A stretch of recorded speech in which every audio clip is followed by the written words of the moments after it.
मूंग दाल हर घर में होती है और दालों में चूँकि बहुत ज़्यादा प्रोटीन पाया जाता है, इसलिए इसे दूसरे और तीसरे दिन पकाया भी जाता है। लेकिन जब भी दाल पकती है तो बच्चे नाक मुँह चढ़ाते हैं, तो दाल को किस तरह से पकाया जाए कि बच्चे इसे शौक शौक से खा लें।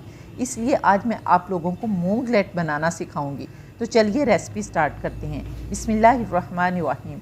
अस्सलाम वालेकुम माय यूट्यूब फैमिली, क्या हाल है? उम्मीद है आप सब लोग अल्लाह के फजल से ठीक ठाक होंगे। मैं हूं मुस्कान खान और मैं आप सब लोगों को अपने चैनल मुस्कान डेली कुकिंग पर वेलकम करती हूं। तो आज मैं आप लोगों को जो मूंगलेट बनाना सिखाऊंगी वो प्रोटीन और फाइबर से भरपूर होगा, क्योंकि दालों में प्रोटीन पाया जाता है और सब्जियों में बहुत ज़्यादा फाइबर और मिनरल्स पाए जाते हैं। अब आप सोच रहे होंगे कि वो मूंगलेट क्या है। तो मूंगलेट एक देसी किस्म के पैनकेक होते हैं जो हम बनाकर अपने बच्चों को लंच बॉक्स में भी दे सकते हैं और शाम की चाय के साथ भी खा सकते हैं। तो चलिए अब मैं आप लोगों को बताऊं कि मूंगलेट बनाने के लिए हमें किन चीज़ों की ज़रूरत होगी। ये देखें, ये पीली दाल जिसे हम मूंग की दाल कहते हैं, ये हर घर में मौजूद होती है। ये मैंने 1 कप जो मेजरिंग कप होता है उसके हिसाब से 1 कप दाल ली है और इसे अच्छी तरह से साफ़ करके 2-3 पानियों से धोकर मैंने इसको भिगो दिया था और 4-5 घंटे के लिए आपने इसको भिगोना है ताकि दाल अच्छी तरह से नरम हो जाए। और अब ये काफ़ी हद तक नरम हो चुकी है, तो अब हम इसे पीस लेंगे। तो ग्राइंडर में डालकर आपने इसे पीस लेना है, लेकिन बहुत थोड़ा पानी डालना है ताकि ये बैटर जो है बहुत ज़्यादा पतला ना बन जाए, क्योंकि अगर बैटर पतला बन जाएगा तो फिर आप और दाल डालेंगे, फिर और पानी डालेंगे, फिर और इसी तरह से करते करते जो है वो इसकी कंसिस्टेंसी जो है वो आप बरकरार नहीं रख सकेंगे। तो इसलिए आपने थोड़ा सा पानी डालकर इसको अच्छी तरह से ग्राइंड कर लेना है। लेकिन दाल को ग्राइंड करने से पहले हमने इसमें जो सब्जियां डालनी हैं पहले उनको चॉप कर लेते हैं। तो यहाँ पर मैंने एक बॉक्स में सारी सब्जियां जो हैं ऑलरेडी बनाकर रखी होती हैं ताकि जब ज़रूरत पड़े तो आराम से निकालें और इनको काट लें। और यहाँ पर मैंने देखें प्याज छील कर रखे होते हैं, गाजर छील कर रखी होती है और शिमला मिर्च के बीज निकाल कर रखे होते हैं और साथ ही बंद गोभी, और यही मेन सब्जियाँ हैं जो हम अपने खानों में इस्तेमाल करते हैं। तो सबसे पहले हम हाफ़ प्याज जो है उसको अच्छी तरह से बारीक चॉप कर लेंगे और उसके बाद हम शिमला मिर्च लेंगे, उसको भी फाइनली जो है बहुत बारीक चॉप कर लेंगे और इसी तरह जो गाजर होगी उसे हम कद्दूकश कर लेंगे और जो बंद गोभी होगी उसे भी हम बहुत अच्छी तरह से बारीक बारीक चॉप कर लेंगे। और सारी सब्जियां चॉप करके हम एक साइड पे रख लेंगे और फिर हम अपना जो दाल है उसको ग्राइंड करेंगे और इसी तरह हल्का सा पानी डालेंगे और इसको अच्छी तरह से ब्लेंड कर लेंगे और इतना अच्छी तरह से ब्लेंड करेंगे कि ये बिल्कुल एक मुलायम सी पेस्ट जो है इसकी बन जाएगी। तो ये देखें माशाल्लाह अल्हम्दुलिल्लाह मैंने इसे ग्राइंड भी कर लिया और ये देखें कितनी अच्छी पेस्ट इसकी बन गई। इसे हम एक बड़े बाउल में जो है वो शिफ्ट कर लेते हैं। तो यहाँ पर अब हमने इसे निकाल लिया है और इसके अंदर अब हमने क्या डालना है वो देख लेते हैं। अब हम इसमें 1 चाय का चम्मच भरकर अदरक लहसुन का पेस्ट डालेंगे और ये वो अदरक लहसुन का पेस्ट है जो मैंने घर में बनाया हुआ है और इसकी रेसिपी मेरे चैनल पर मौजूद है, आप देख सकते हैं, क्योंकि ये 7-8 महीने तक आप रखेंगे तो बिल्कुल भी ख़राब नहीं होगा। तो ये डालेंगे और इसके बाद हमने जो सब्जियां चॉप करके रखी हुई हैं वो 1 बाय 1 करके सारी डाल देंगे। और इन सब्जियों में प्याज है, शिमला मिर्च है, गाजर है और 2 सब्ज़ मिर्चें हैं जिनको मैंने अच्छी तरह से चॉप किया हुआ है। ये सारी सब्जियां अब हमें अपने इस बैटर में डाल देंगे और इसके बाद हम हाफ़ टी स्पून नमक डालेंगे या फिर नमक आप अपने जायके के मुताबिक भी डाल सकते हैं। फिर इसके अंदर हम 1/4 टीस्पून हल्दी पाउडर डालेंगे और 1 टीस्पून लाल मिर्च पाउडर डालेंगे। इसके साथ ही हम 1 टीस्पून इसमें गरम मसाला पाउडर डाल देंगे।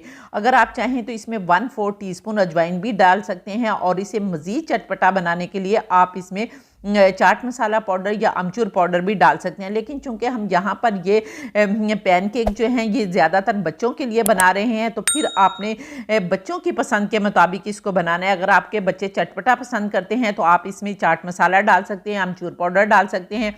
लेकिन अगर आप लोग बड़ों के लिए यूज़ कर रहे हैं तो फिर बड़े जिस तरह से इसको पसंद करते हैं आप उसी तरह से इसका फ्लेवर जो है वो डेवलप कर सकते हैं। और ये फ्लेवर जो है ये आपने अपने बच्चों और जिस चीज़ के साथ आप इसको पेश कर रहे हैं, स्नैक्स के तौर पर अगर पेश कर रहे हैं तो फिर आपने अपनी मर्ज़ी के मुताबिक इसमें सारे मसाले जो है वो डालकर इसको इसका फ्लेवर जो है वो इन्हेंस कर लेना है। तो यहाँ पर सारी चीज़ें डालने के बाद अच्छी तरह से इसको मिक्स करना है और मिक्स करने के बाद आखिर में आपने इसमें 2 खाने के चम्मच फ्रेश सब्ज़ धनिया जो है वो चॉप करके डाल देना है और फिर अच्छी तरह से मिक्स करना है। और फिर आपने इसको एक साइड पर रख देना है। लेकिन इसमें हमने अभी एक और चीज़ और डालनी है, तो वो मैं आप लोगों को आगे चलकर बताऊंगी, लेकिन अभी साइड पे रख देते हैं। और यहाँ मैं आप लोगों को इसके साथ तड़के वाला दही जो है वो बनाना बताती हूँ।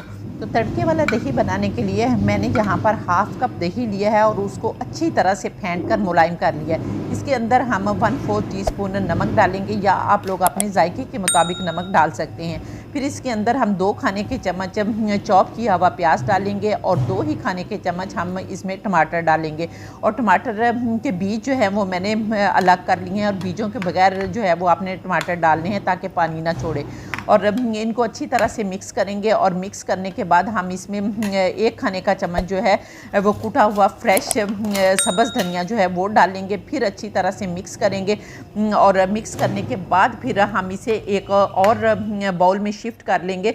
और इस बाउल में शिफ्ट करने के बाद फिर आपने 2 चुटकी कुटी हुई लाल मिर्च जो है इसके ऊपर डाल देनी है। अब हम इसको तड़का लगाएंगे, और तड़का बनाने के लिए हमने 1 चाय का चम्मच ऑयल लेना है और इसको अच्छी तरह से गर्म करना है। और गर्म करने के बाद हमने हाफ़ टीस्पून इसमें साबुत ज़ीरा डालना है, और जब ज़ीरा चटकने लगेगा तो फिर हमने ये तड़का जो है अपने इस दही में डाल देना है। तो ये देखें माशाल्लाह अल्हम्दुलिल्लाह इतनी प्यारी खुशबू आ रही है कि पूरा किचन जो है वो महक उठा है। तो इस तरह से हमने अपना तड़का बनाकर भी साइड पर कर लेना है।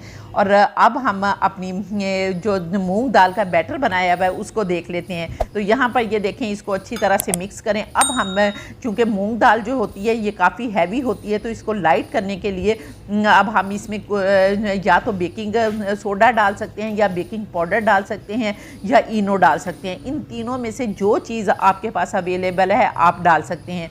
तो यहाँ पर मेरे पास तो वैसे ये तीनों चीज़ें अवेलेबल हैं, तो मैं यहाँ पर बेकिंग पाउडर जो है वो डाल लेती हूँ। तो यहाँ पर मैंने हाफ़ टीस्पून भरकर जो है वो बेकिंग पाउडर का लिया है, इसके अंदर डालना है। और फिर हमने इसको अच्छी तरह से मिक्स करना है।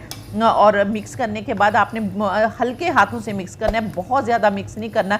अगर बहुत ज़्यादा मिक्स करेंगे तो ये बैठ जाएगा, तो इसलिए हल्के हाथों से आपने इसको मिक्स करके रख लेना है।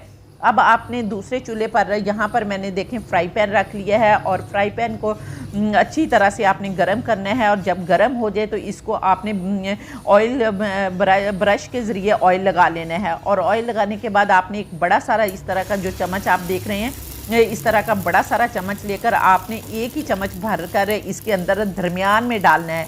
और यहाँ पर डालने के बाद आपने बिल्कुल इसे पैन केक की शक्ल जो है वो दे लेनी है, थोड़ा सा फ्लैट कर लेना है। और अच्छी तरह से फ्लैट करने के बाद आपने इसके ऊपर ढक्कन लगा देना है, और तकरीबन हल्की आंच पर, जो दम वाली आंच होती है ना उससे थोड़ी सी ज़्यादा आंच करके आपने इसको ढक कर 3 या 4 मिनट के लिए पकाना है। तो ये इंशाल्लाह ताला एक साइड से बिल्कुल पक जाएगा। और यहाँ पर हम ढक्कन लगाकर इसको पकने के लिए रख देते हैं। और इस दौरान अगर आप लोगों को मेरी वीडियो पसंद आ रही है तो प्लीज़ जल्दी से वीडियो को लाइक करके फैमिली फ्रेंड्स के साथ शेयर कर दें। और अगर आप लोग चैनल पर नए हैं तो चैनल को भी सब्सक्राइब कर लें, और इसके साथ बने बेल बटन को प्लीज़ ज़रूर दबा दिया करें, ताकि मेरी हर नई वीडियो का नोटिफिकेशन सबसे पहले आपको मिले और आप लोग मेरी यूज़फुल वीडियो से फ़ायदा उठा सकें। और इसके साथ ही एक छोटू सा लाइक का बटन बना हुआ है, प्लीज़ वो भी दबा दिया करें।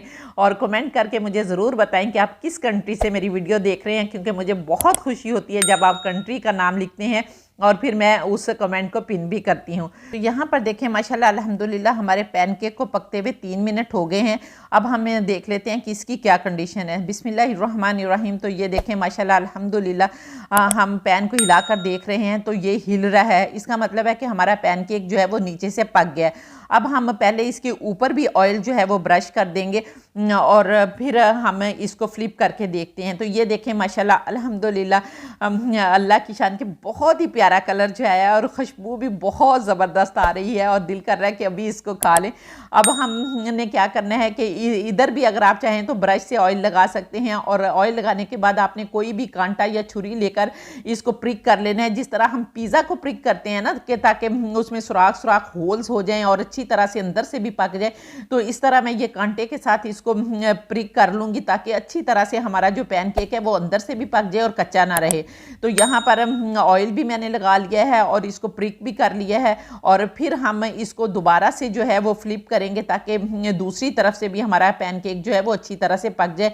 और फिर हम फ्लिप करने के बाद इसके ऊपर ढक्कन लगा देंगे और उसी तरह से 3 या 4 मिनट इसको पकने देंगे। वही आंच होगी, स्लो आंच, जो दम से थोड़ी सी ज़्यादा होगी। और फिर देखते हैं कि 3 मिनट के बाद हमारे पैनकेक का क्या रिज़ल्ट है। तो ये देखें माशाल्लाह अल्हम्दुलिल्लाह। अब चेक करते हैं बिस्मिल्लाहिर्रहमानिर्रहीम।